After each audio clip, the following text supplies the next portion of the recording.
ಅಂತಲೂ ಇರ್ತದೆ. ಆ ದಿಶೆಯಲ್ಲೇ ಈ ಪ್ರಶಸ್ತಿಯು ವೈವಿಧ್ಯಕ್ಕೆ ಸಿಂದಿರುವ ಕೆಲವು ಯಾವ ಕಥೆಯೂ ಎಂದಿಗೂ ಸಣ್ಣದಲ್ಲ ಎಂಬ ನಂಬಿಕೆಯಿಂದ ಕೃತಿಯ ರೂಪಾಂತರ ಇದೆ. ಹೊಸದಾಗಿ ಹೇಳ್ಕೊಳ್ತಾ ಇದ್ದಾರೆ, ಯಾವ ಕಥೆನೂ ಸಣ್ಣದಲ್ಲ.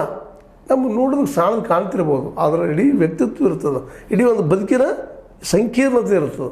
ಅದಕ್ಕಾಗಿ ಸಣ್ಣದಲ್ಲ, ದೊಡ್ಡದ. ಅದು ಒಂದು ರೀತಿ ಕಾವ್ಯಕ್ಕಿಂತ ಹೆಚ್ಚು ಕಾದಂಬರಿ ಅನ್ನುವಂಥ ಮಾತನ್ನು ಹೇಳ್ತಾ ಇದ್ದಾರೆ. ಮನುಷ್ಯನ ಅನುಭವ ಒಂದು ವಸ್ತ್ರವಿದ್ದಂತೆ. ಮನುಷ್ಯನ ಅನುಭವ ವಸ್ತ್ರ ಇದ್ದಂಗೆ, ಬಟ್ಟೆ ಇದ್ದಂಗೆ. ಅದರ ಪ್ರತಿ ಎಳೆಯೂ ಭಾರವನ್ನು ತಡೆ ಹಿಡಿದುಕೊಳ್ಳುತ್ತದೆ. ಬರೀ ವಸ್ತು ಅಂದರೆ ಹಿಡಿದಿಲ್ಲ, ಅದ್ರ ಪ್ರತಿ ಎಳೆ ಇರ್ತದಲ್ಲ, ಅದು ಸಹಿತ ಭಾರ ಹಿಡ್ಕೊಳ್ಳೋಂಥ ಶಕ್ತಿ ಇರ್ತದಂತ.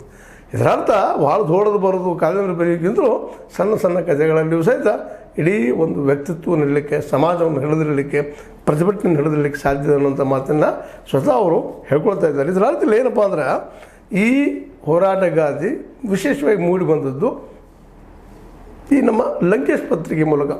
ಅದರಲ್ಲೂ ಲಂಕೇಶ್ ಅವರು ಆ ದಿನಗಳಲ್ಲಿ 70 ಮತ್ತು 80ರ ದಶಕದಲ್ಲಂತೂ ಅನೇಕ ಸಾಹಿತಿಗಳನ್ನ, ಲೇಖಕರನ್ನ, ಇನ್ನೂ ಅನೇಕ ಮುಸ್ಲಿಂ ಲೇಖಕಿಯರನ್ನು ಬೆಳೆಸಿದಂಥ ಒಂದು ಏನು ಕ್ರೆಡಿಟ್ ಅಂತೀವಿ ನಾವು, ಅದು ಅವ್ರಿಗೆ ಸಲ್ಲಬೇಕಾಗಿದೆ. ಯಾಕಂದ್ರೆ ಸ್ತ್ರೀ ಹೋರಾಟ ಆಗಿರ್ಬೋದು, ಮತ್ತೊಂದು ಹೋರಾಟದ ಬಗ್ಗೆ ಏನೋ ಇರ್ಬೋದು, ಒಂದು ದಲಿತ ಪರ ಹೋರಾಟ ಇರ್ಬೋದು, ಬಂಡಾಯತನದಿರ್ಬೋದು, ಸಮಾಜದಲ್ಲಿ ಅಸಮಾನತೆ ವಿರುದ್ಧ ಹೋರಾಟ ಮಾಡುವಂಥ ಒಂದು ದೊಡ್ಡ ಪಡೆಯನ್ನು ನಿರ್ಮಾಣ ಮಾಡಿದರು. ಜೊತೆ ತಮ್ಮ ಮಗಳನ್ನು ತಯಾರು ಮಾಡಿದರು, ಗೌರಿ ಲಂಕೇಶ್ ಅವರನ್ನು. ಗೌರಿ ಲಂಕೇಶ್ ಅವ್ರ ಜೊತೆಗೆ ಇನ್ನೂ ಅನೇಕರು, ನಮ್ಮ ಲಂಕೇಶ್ ಅವ್ರ ಮಿತ್ರರಾದಂಥ ಗಿರೀಶ್ ಕಾರ್ನಾಡ್ ಅವರಾಗಿರ್ಬೋದು, ಯು ಆರ್ ಅನಂತಮೂರ್ತಿ ಅವರಾಗಿರ್ಬೋದು, ಕೆ ಮನೋಸಿದ್ದಪ್ಪನವರಾಗಿರ್ಬೋದು, ಎಂತೆಂಥ ಅಗಣಿತ ಒಂದು ವ್ಯಕ್ತಿತ್ವ ಬಂದು ಹೋಗಿಬಿಡ್ತಾರೆ ಈ ಸಂದರ್ಭದಲ್ಲಿ.